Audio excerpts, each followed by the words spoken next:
Hemos estudiado acerca de la carta dirigida a la iglesia de Tesalónica. El pastor Sergio ya nos habló acerca del capítulo 1 y fue maravilloso ver una iglesia bíblica, cómo describe Pablo acerca de una iglesia modelo, una iglesia ejemplar.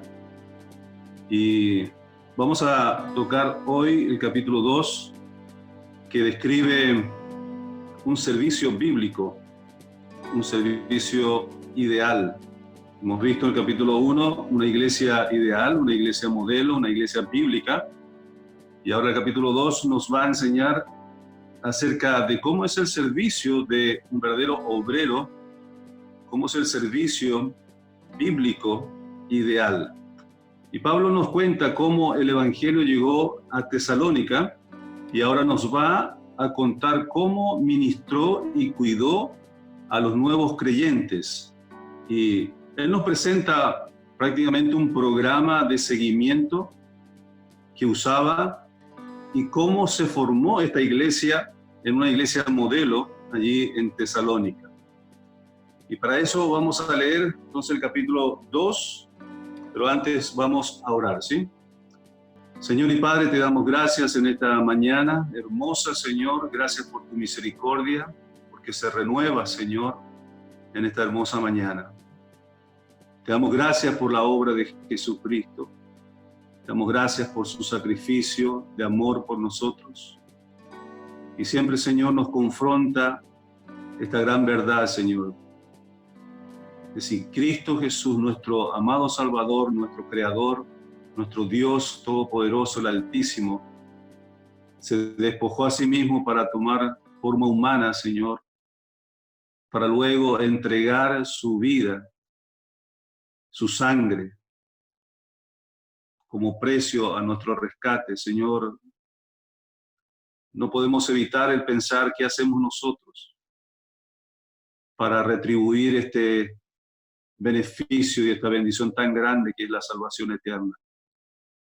Señor, oramos en esta mañana que hables a nuestros corazones, nos confronte también con respecto a lo que vamos a estudiar en cuanto al servicio ideal bíblico que nos mostró el apóstol Pablo, sus colaboradores en ese tiempo. Oramos, Señor, que en esta mañana tu Espíritu Santo nos ministre, nos hable, que sacuda, Señor, nuestro interior, que derribe, Señor, obstáculos, murallas, Señor, de engaños y de mentiras, de falsos conceptos, para llegar a ser estos verdaderos cristianos, Señor, con un servicio bíblico, ideal, como estos hermanos, Señor, en la iglesia de Tesalónica. Oramos pidiendo tu bendición que nos hable en esta mañana. Bendice a cada uno de mis hermanos en sus respectivos lugares donde están, y que tu paz, Señor, tu fortaleza, tu poder esté con cada uno de ellos. Oramos en el nombre de Jesús. Amén. Muy bien, vamos a dar lectura del capítulo 2, del versículo 1 hasta el 6. Dice así la palabra del Señor: porque vosotros mismos sabéis, hermanos, que nuestra visita a vosotros no resultó vana, pues habiendo antes padecido y sido ultrajados en Filipos, como sabéis, tuvimos de nuevo nuestro Dios para anunciaros el evangelio de Dios en medio de gran oposición. Porque nuestra exhortación no procedió de error ni de impureza, ni fue por engaño, sino que según fuimos aprobados por Dios, para que se nos confiase el evangelio. Así hablamos, no como para agradar a los hombres, sino a Dios que prueba nuestros corazones. Porque nunca usamos de palabras lisonjeras, como sabéis, ni encubrimos avaricia, Dios es testigo, ni buscamos gloria de los hombres, ni de vosotros, ni de otros, aunque podíamos seros carga como apóstoles de Cristo. Muy bien, aquí Pablo nos va a entregar en este capítulo 2, y no vamos a desarrollar todo el bosquejo en esta mañana, pero si podemos dar el primer punto sería excelente. Y Pablo nos da 3 ejemplos para un servicio cristiano bíblico. En primer lugar, nos presenta el ejemplo de un obrero fiel, un obrero fiel. Un obrero fiel, en primer lugar, en cuanto a la misión. En cuanto a la misión, versículo 1, él menciona que la visita que él hizo a los tesalonicenses no resultó vana. O sea que su venida tenía un objetivo definido, un propósito bien definido. No era vana, o sea, su visita no fue hueca o vacía. No estaba allí para turistear, ni mucho menos para estar negociando, porque era una ciudad muy comercial. No estaba ahí para hacer negocios de la vida. Él tenía un propósito bien definido. Estaba allí por un llamado divino, por un propósito eterno. Y en el capítulo 2, versículo 4, nos refiere acerca de su llamado, sino que según fuimos aprobados por Dios para que se nos confiase el Evangelio. Esta era una convicción tan firme en el apóstol Pablo, y esto transmitía él a sus colaboradores también, que le seguían. Qué tremendo privilegio era para ellos que se les había confiado el Evangelio de Jesucristo, un mensaje maravilloso, un mensaje que hablaba acerca de la salvación eterna para los pecadores que se arrepentían y creían en el mensaje del Evangelio.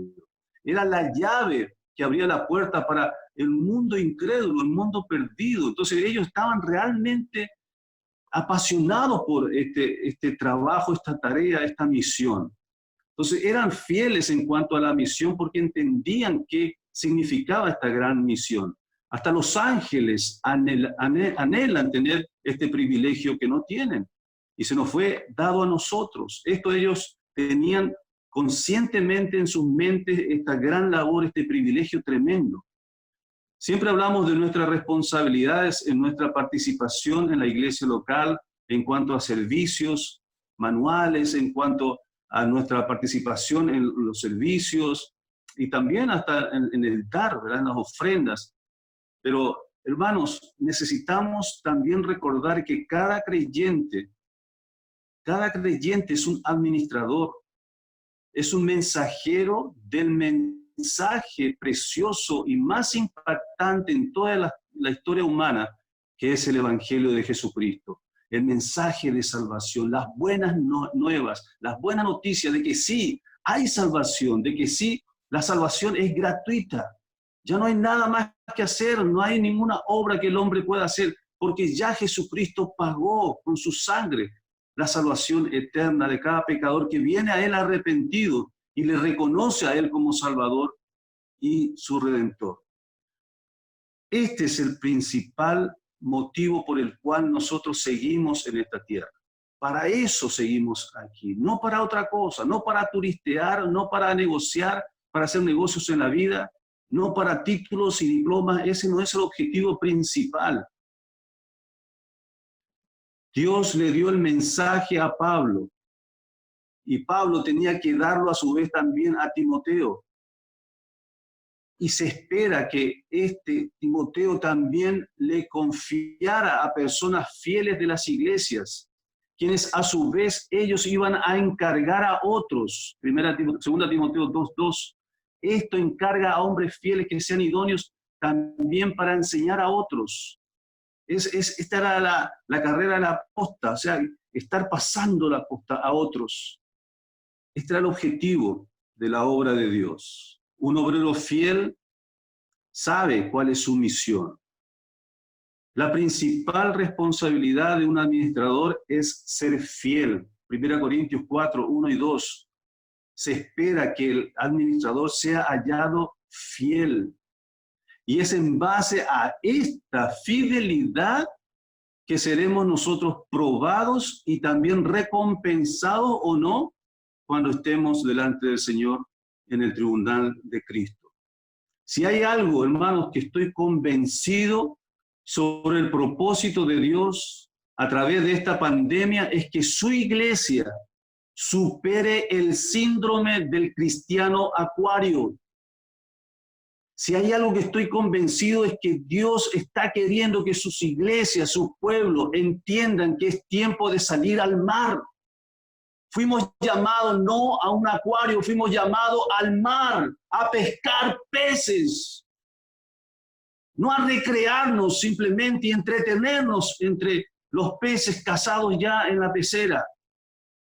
Si hay algo que Dios está buscando a través de esta pandemia, es despertar a su pueblo, a la iglesia, a que supere el síndrome del cristiano acuario, que salgamos por fin al mar.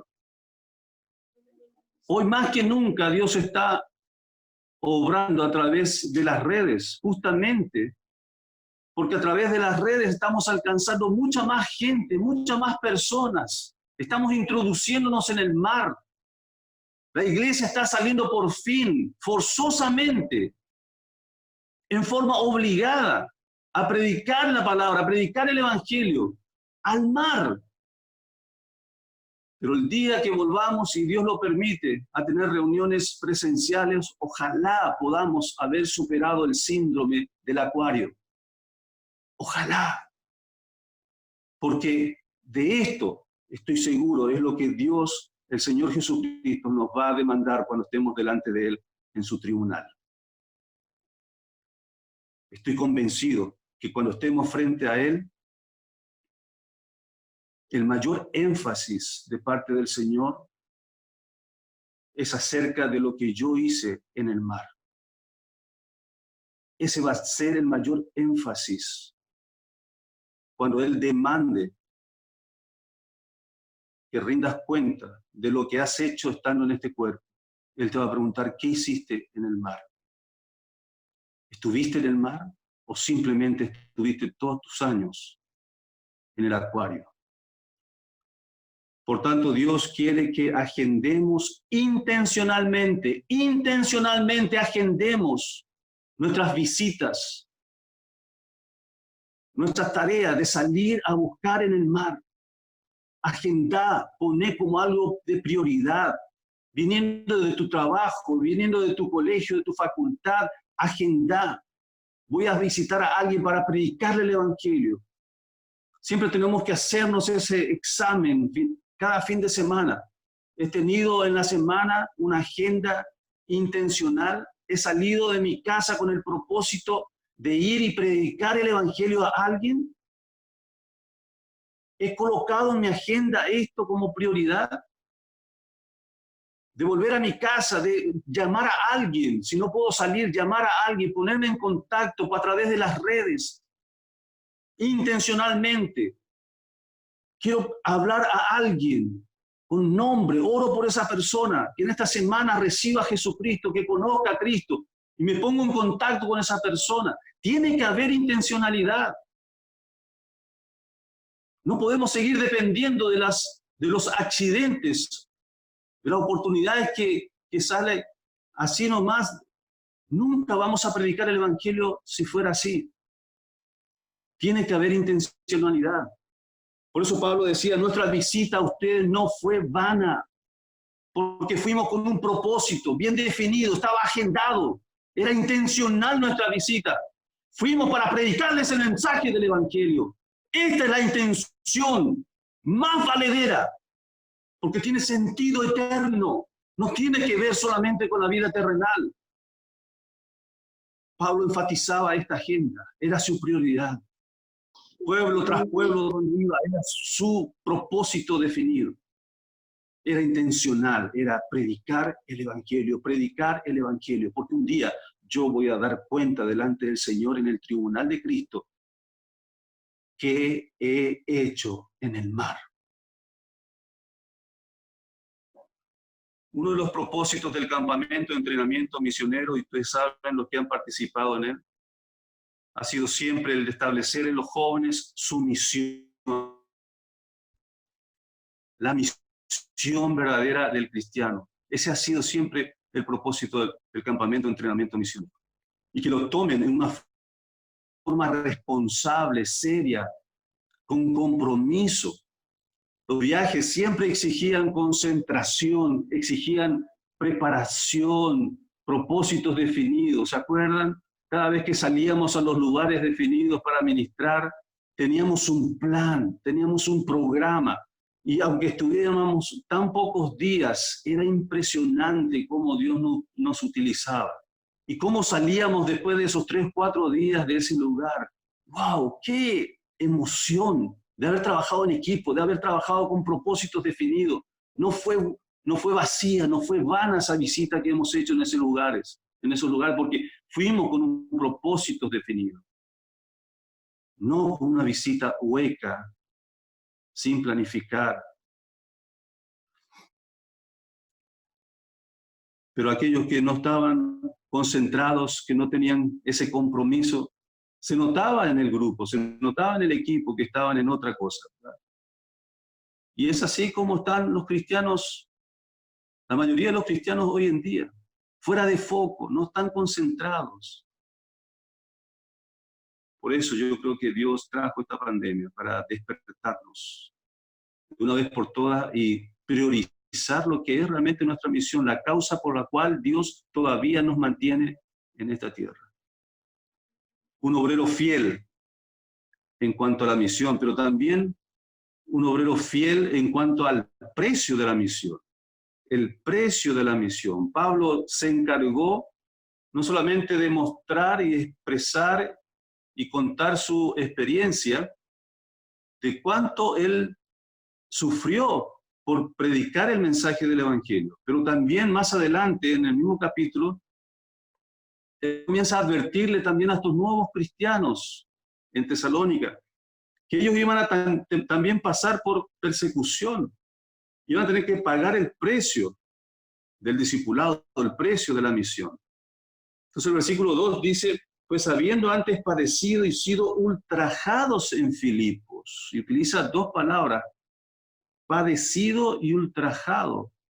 Ellos llegaron a pasar humillación, hermanos, no solamente con sufrimiento físico, sino también fueron humillados en su dignidad como hombres, como personas, fueron avergonzados.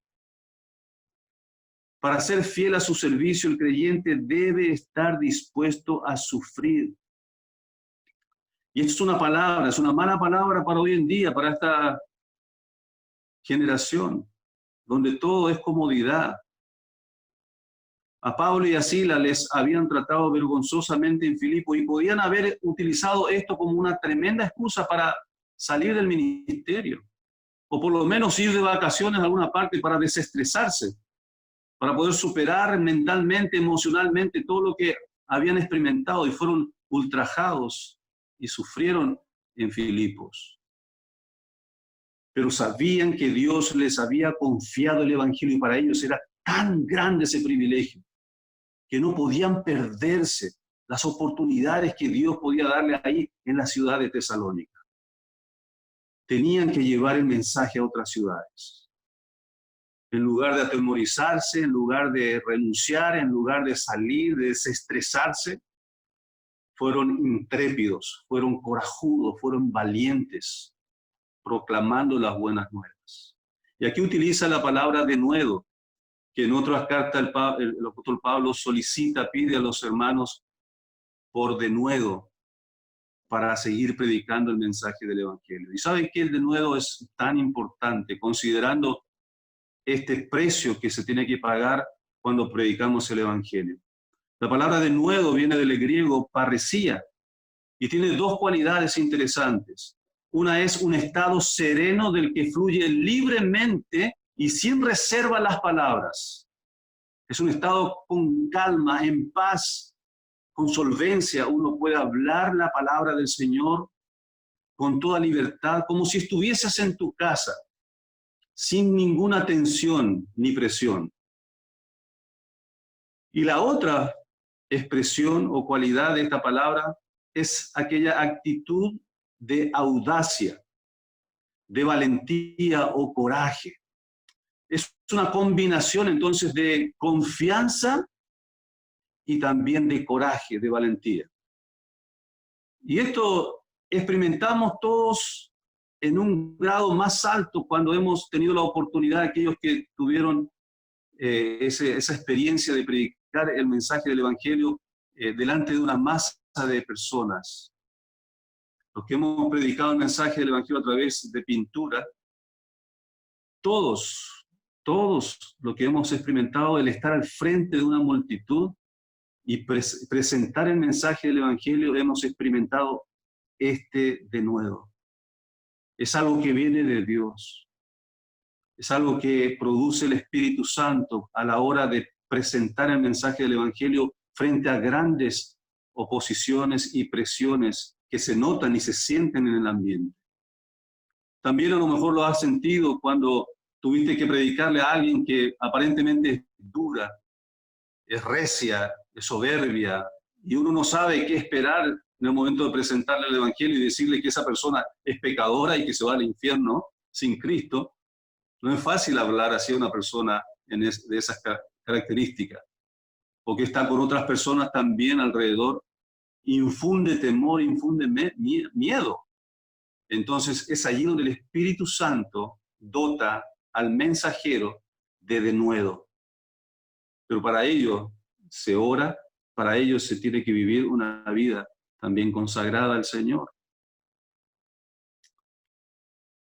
Oposición, frente a oposición, dice el versículo 2, obviamente que es necesario este tipo de denuedo. Y esta palabra oposición viene del término de los juegos que se utilizaban en los Juegos Olímpicos y se refería a una carrera, una lucha, una batalla. Siempre involucraba trabajo intenso, siempre involucraba esfuerzos persistentes para superar la oposición, la presión determinada o al peligro de la oposición.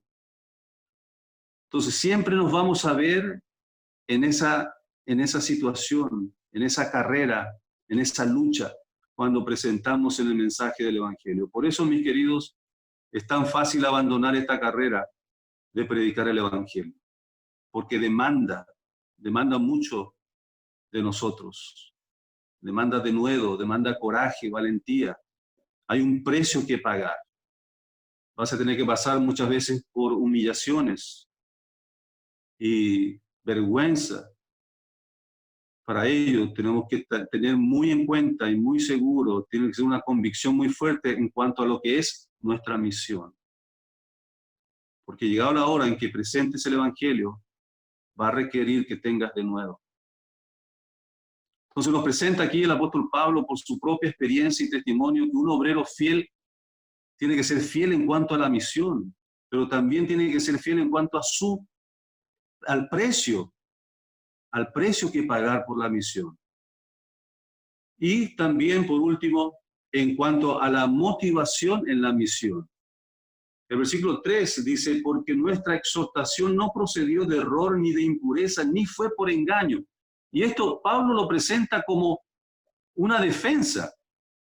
Él está argumentando aquí, está tratando de refutar acusaciones en contra de él y de sus colaboradores. Está hablando acerca de que sus motivaciones fueron tomadas como carnales o de ganancia deshonesta o por otro tipo de intereses personales, terrenales y carnales. Tenemos que entender que Tesalónica era un puerto importante y por eso también era una ciudad multicultural. Había una gran variedad de religiones allá. Se encontraban santuarios de Apolos, Atenas, Hércules, también de los dioses egipcios, de los romanos también, y la religión judía, y por supuesto también, como sabemos, en el mundo griego, ¿verdad? Las tradiciones intelectuales, filosóficas de aquel entonces también abundaban en esta ciudad de Tesalónica. La mayoría de estas religiones buscaban difundir su fe y ellos usaban predicadores que eran enviados como misioneros a distintas partes del mundo para justamente estar difundiendo su fe, su religión. Y la mayoría de estos eran oportunistas, por supuesto, no tenían el Espíritu Santo, entonces sus intereses eran siempre carnales. Entonces buscaban en lo más que podían aprovecharse de las personas, de los oyentes y los adeptos que aceptaban su religión. Y les sacaba todo. O sea, había muchos abusos en esa época. Y todavía sigue habiendo hoy en día. Por lo tanto, no era difícil entender que el apóstol Pablo fue también cuestionado en comparación también a los otros líderes y predicadores de otras religiones.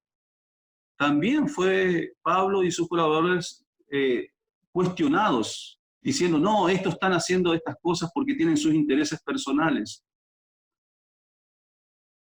Entonces, si Pablo era desacreditado, entonces el mensaje del Evangelio también lo sería. Así es como él presenta su defensa. Y si podemos ver la manera en que en este pasaje él presenta su defensa, podemos sacar de esto también las acusaciones falsas que venían contra ellos. Y quiero mencionarte algunos cargos, algunas acusaciones falsas contra Pablo y sus colaboradores que se pueden extraer de esta misma defensa que él presenta. Por ejemplo, Pablo tiene antecedentes penales y por lo tanto no es confiable. Claro, él menciona que fue encarcelado anteriormente en Filipo. Entonces, ellos decían, bueno, este hombre es un expresidiario, no tiene buen antecedente, algo debe estar buscando a través de todo lo que está haciendo. Pablo delira, está delirando, está predicando cosas erróneas, falsas. Tiene motivos impuros. Eso dice el versículo 3. Nuestra exhortación no procedió de error, ni de impureza, ni fue por engaño. Es un engañoso. También es un mentiroso. Pablo predica para agradar a los hombres. El versículo 4 dice, sino que según fuimos aprobados por Dios para que se nos confiase el Evangelio, así hablamos, no como para agradar a los hombres, sino a Dios que prueba nuestros corazones. Pablo es un oportunista y él presenta su defensa diciendo, nosotros no fuimos ni lisonjeros, ni encubrimos avaricia. No estaban ahí para ganar dinero a través de los oyentes. Por eso él trabajó, por eso ellos trabajaron, para no ser gravoso y de ser una carga para los hermanos nuevos. Pablo solo quiere gloriarse a sí mismo. Ni buscamos gloria de los hombres, se defiende Pablo. Estos decían, Pablo es una especie de dictador. No, versículo 7 dice, nosotros fuimos tiernos entre vosotros. Y estamos dispuestos no solamente a entregarles el Evangelio, sino nuestras propias vidas. No era un dictador. Entonces, acusaciones tras acusaciones ellos recibían. ¿Para qué? Para desacreditarles como autoridades, como maestros verdaderos. Y al hacerlo, al desacreditar al predicador, al mensajero, iban a desacreditar el mensaje predicado. El siervo de Dios sabe que está en el blanco de críticas, acusaciones falsas y calumnias siempre, siempre. Si yo no tenía esto en mi mente cuando comencé el ministerio, hermanos, ya no estaría hoy en el ministerio. Sé que seré blanco de ataques porque el diablo quiere desacreditarme y al hacerlo va a desacreditar también mi mensaje. Estamos en el blanco. Tú que estás predicando el Evangelio, tú que estás sirviendo al Señor en algún puesto de ministerio en la iglesia, tienes que tener esta convicción.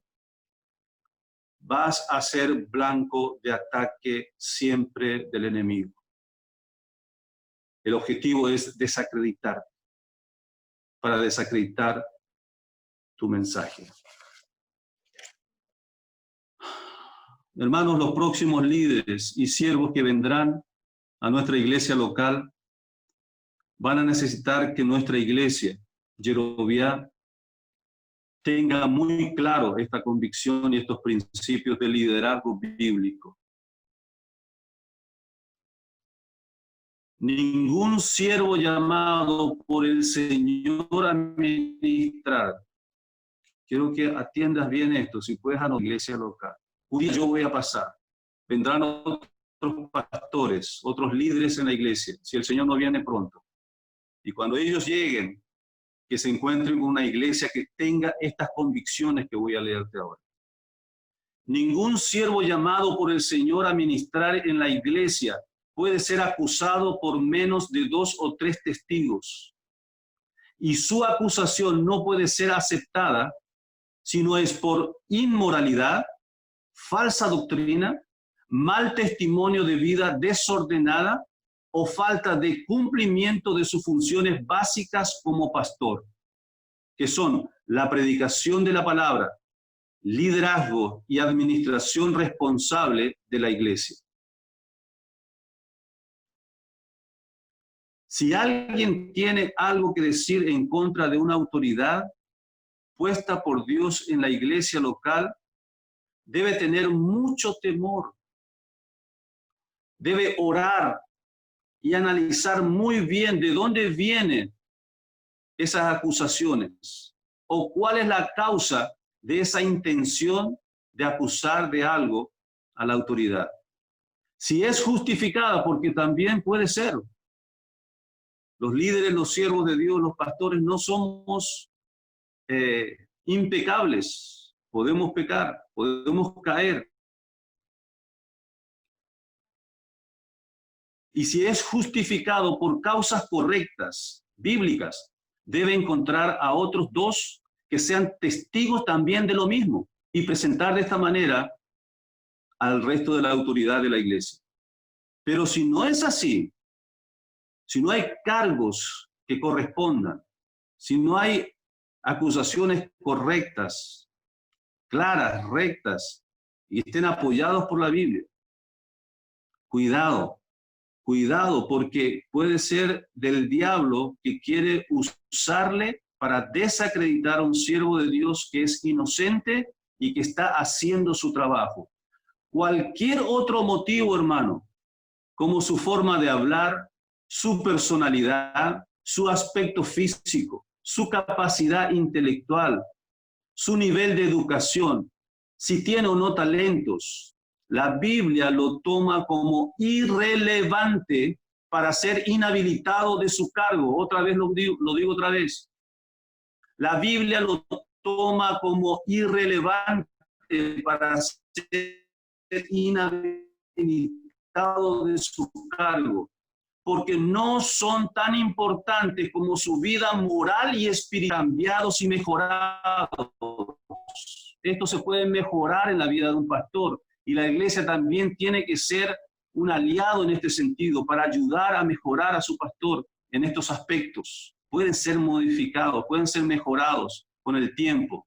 Además, no es un showman. Los pastores no somos showman, como se le ha dado énfasis en los últimos tiempos. Que tiene que tener imagen, que tiene que ser divertido, que tiene que ser carismático, que tiene que tener talentos, etcétera, etcétera. Esto no tiene ningún apoyo bíblico como un requisito para ser pastor o llamado a ser anciano de la iglesia. Es un siervo que enseña de su Señor, de su palabra, y vive conforme a ella. Este es un siervo llamado por Dios. De todos los requisitos de 1 Timoteo 3 para el pastorado, para los ancianos, todos son de carácter moral, excepto uno que tiene que ver con la enseñanza. Porque el siervo de Dios no puede ser un neófito, una planta nueva. Tiene que tener su tiempo de haber crecido en el Evangelio. Y tiene que tener conocimiento teológico para poder ser apto para enseñar. Ahora, ojo, no tiene que ser precisamente uno que haya ido a un seminario ni haya adquirido un título de teología. Esto refutaría y anularía el ministerio de elección de ancianos que hacía el apóstol Pablo en aquel entonces. No existían seminarios como lo que tenemos hoy en día, ni títulos de teólogos eruditos. Eran hombres que habían sido preparados, probados en el ministerio, Habían aprendido, obviamente, teología básica, por lo menos, y luego eran entregados para el ministerio o apartados para el ministerio. Hermanos, oro y espero que oremos todos como iglesia, que cuando llegue el momento de hacer cumplir estos principios en nuestra iglesia, frente a acusaciones que puedan presentarse contra el liderazgo de la iglesia, o quejas o reclamos contra ellos, que haya hombres temerosos de Dios y valientes para defender a sus autoridades frente a esta intención que viene del diablo muchas veces para desacreditar, si es que el pastor o los ancianos o los líderes son inocentes de las acusaciones. Pero para ellos necesitamos hombres temerosos de Dios, hombres valientes que se atrevan a defender a las autoridades, a sus pastores, con principios y argumentos bíblicos. Porque hay una larga lista, hermanos, de pastores heridos y frustrados, y esto yo lo sé muy bien, que están fuera del ministerio, lamentablemente fuera del ministerio, por culpa de acusaciones infundadas, sin argumentos bíblicos y sin pruebas. Y estos pastores, estos siervos de Dios, frente a esas situaciones, no tuvieron la bendición de tener algunos hermanos, o por lo menos a un hermano temeroso de Dios y valiente que pudiera defenderlo.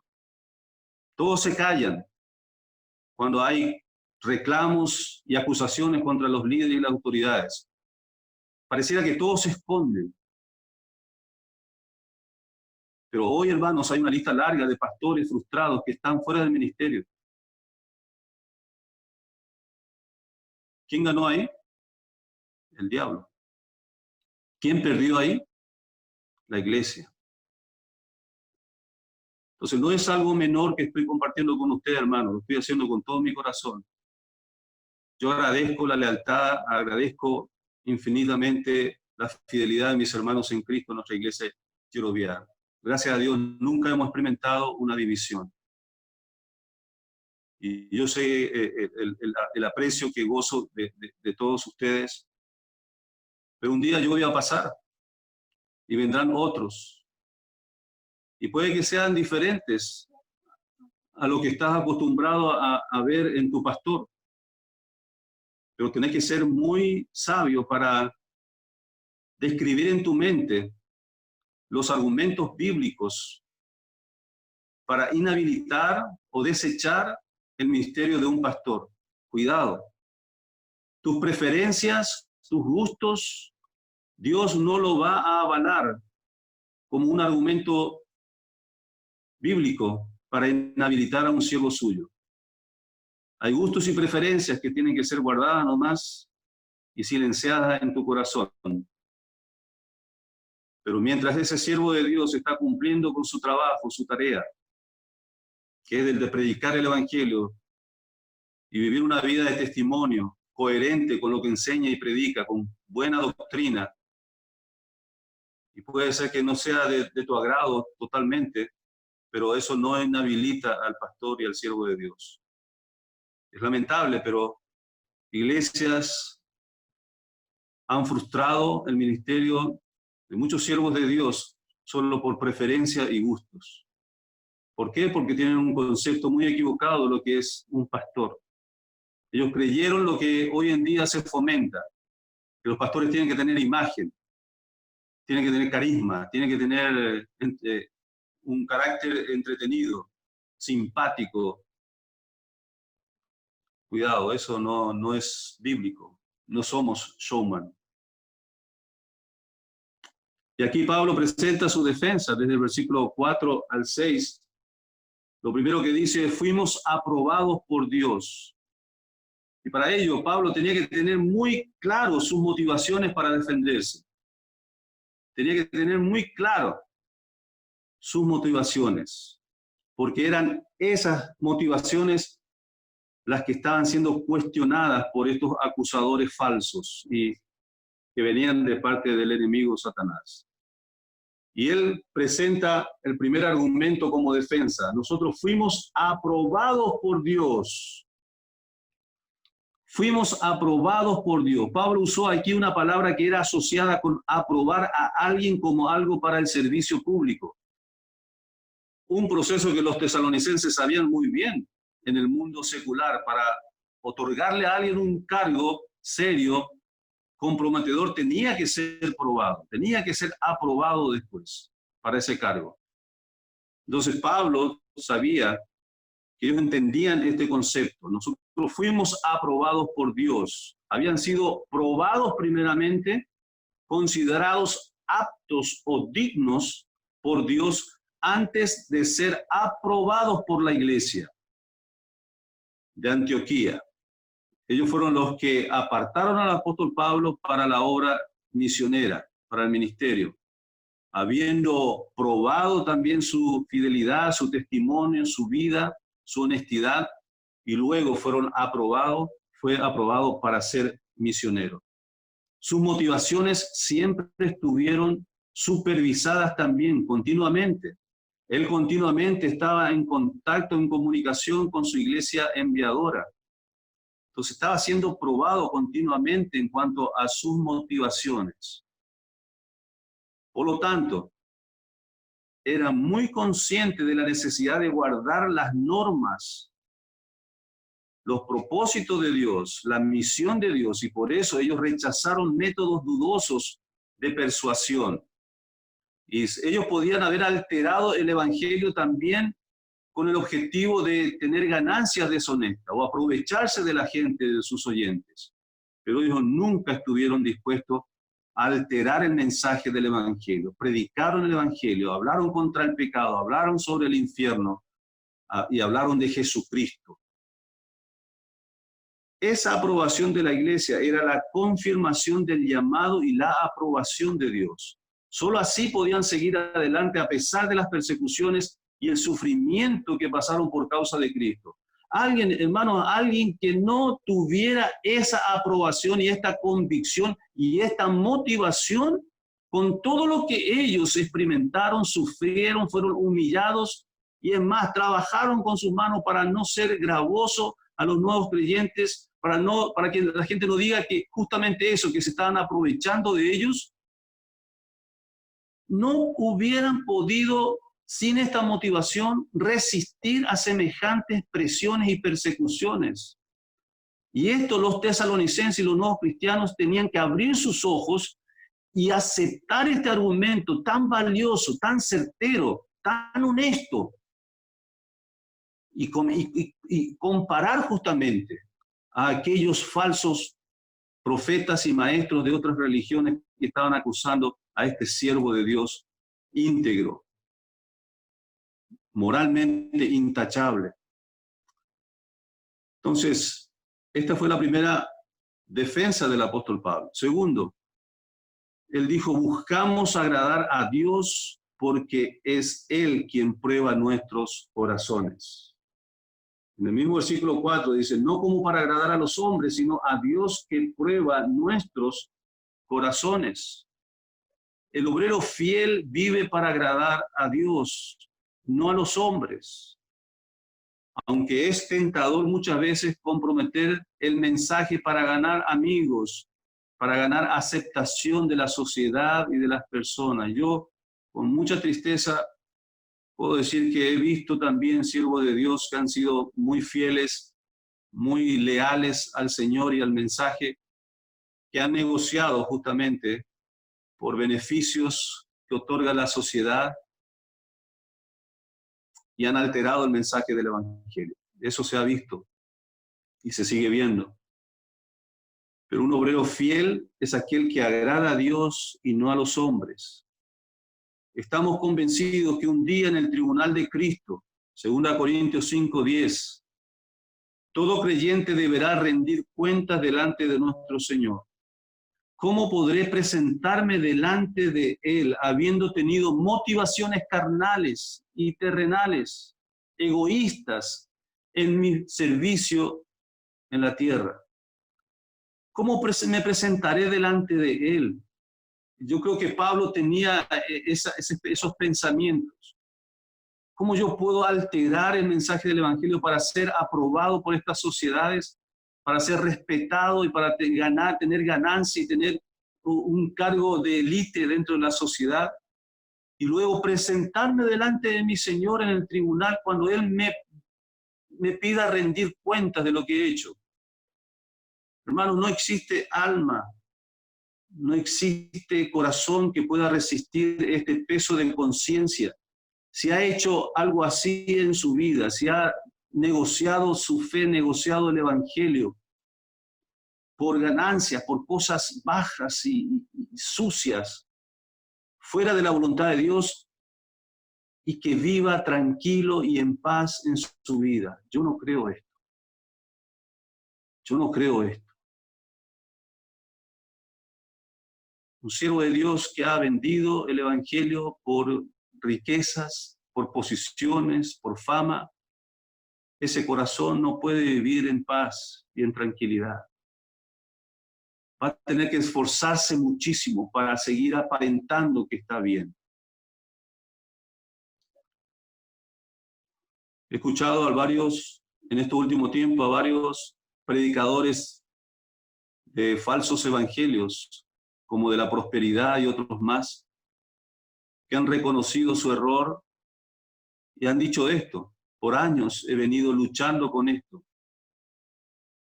y he engañado a muchos por ganancias y han vuelto a la sana doctrina. Hermanos, lo que Pablo menciona aquí es con una sinceridad tremenda, es irrefutable la manera en que él argumenta su defensa. Buscamos agradar a Dios porque es Él quien prueba nuestros corazones. Un día yo estaré delante de Él. ¿Cómo me presentaré delante de Él si he vendido yo mi fe y el Evangelio? Y por último, trabajamos de noche y de día para no serles gravosos. Para no serles gravosos. Versículo 9 dice: porque os acordáis, hermanos, de nuestro trabajo y fatiga, como trabajando de noche y de día, para no ser gravosos a ninguno de vosotros, os predicamos el Evangelio. Esta también fue una gran evidencia que mostraba su real motivación y refutaba todo interés de agradar a los hombres por palabras lisonjeras, porque ¿para qué uno usa palabras lisonjeras? Siempre para ganar ventaja, ¿verdad? Para eso usa uno el adular a las personas, para ganar ciertas ventajas carnales, egoístas. Pero ellos ni buscaban gloria de los hombres por causa de avaricia. Era muy claro, era muy limpia su conciencia trabajando y predicando el Evangelio. Los falsos maestros no permanecen donde no obtienen lo que su codicia desea. Ellos no van a permanecer donde no tienen ganancia, donde no están aprovechando beneficios.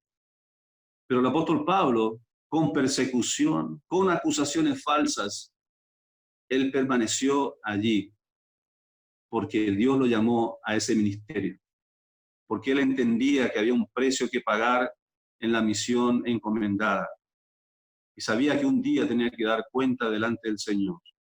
Por eso estaba dispuesto a ser perseguido y a sufrir y a ser defraudado, decepcionado, muchas veces hasta traicionado. Habiendo amado más, he sido amado menos. Pablo no buscaba la gloria de los hombres, esto era muy evidente, porque sus necesidades de seguridad y aceptación eran satisfechas, totalmente satisfechas en la persona más maravillosa que es Jesucristo. Mientras él estaba bien con su Cristo, él podía estar solo en una celda y hasta sentirse abandonado de sus seres queridos. Él decía esto: pero no estoy solo, el Señor está conmigo. Esto significaba que él no pasaba su vida tratando de buscar y ganarse la aceptación de los hombres para ser beneficiado. Pero al mismo tiempo, Pablo también reconocía su derecho de recibir apoyo de aquellos a los que él ministraba. 1 Corintios 9:14, él enseña justamente la necesidad y la importancia de las iglesias de apoyar y sustentar a sus siervos, a los misioneros, a sus pastores. Pero él renunció en este caso en la ciudad de Tesalónica por los nuevos cristianos, nuevos convertidos. Renunció voluntariamente a ese derecho para distinguirse de aquellos misioneros también religiosos falsos. Pablo se refería justamente con la frase de noche y de día trabajábamos. Y esto era de empezar a trabajar antes de amanecer de la noche, bien temprano, para luego tener tiempo en la tarde de ir y predicarles el Evangelio. Él sin duda iniciaba tan temprano su trabajo para luego darse tiempo, agendaba su itinerario, su actividad cada día en las tardes para ir y predicar el mensaje del Evangelio. Este era su objetivo. Por eso él estaba en Tesalónica. No estaba ahí para turistear, no estaba ahí para perder el tiempo, estaba para cumplir el llamado de Dios, para cumplir su misión. ¿Cómo es tu agenda, hermano, hermana? ¿Cómo es tu agenda en medio de todas esas actividades seculares y terrenales que tenemos? Es tiempo de salir del acuario. Es tiempo de hacer agenda, es tiempo de sentarse con una agenda y empezar a planificar cómo puedo yo salir al mar, aún estando en esta condición de pandemia. ¿Cómo puedo salir yo a cumplir la misión, esta misión que todavía me retiene en este mundo, en esta tierra? Te animo a que mires tu agenda. Si no tenés agenda escrita, mira tu agenda mental. ¿Cuáles son tus actividades de prioridad durante la semana? Hacete la evaluación. ¿Sos un cristiano de acuario? ¿Querés seguir siendo un cristiano de acuario? Porque un día el Señor te va a preguntar, ¿qué hiciste en el mar? ¿Qué has hecho en el mar? Vamos a dejar allí y vamos a orar. Que el Señor y el Espíritu Santo esté obrando en nuestras vidas en este momento frente a este pasaje que yo sé que es una forma en que Dios está utilizando para hacer temblar nuestros corazones y evaluarnos a nosotros mismos en cuanto a las prioridades que tenemos nosotros como cristianos en este mundo. Oramos.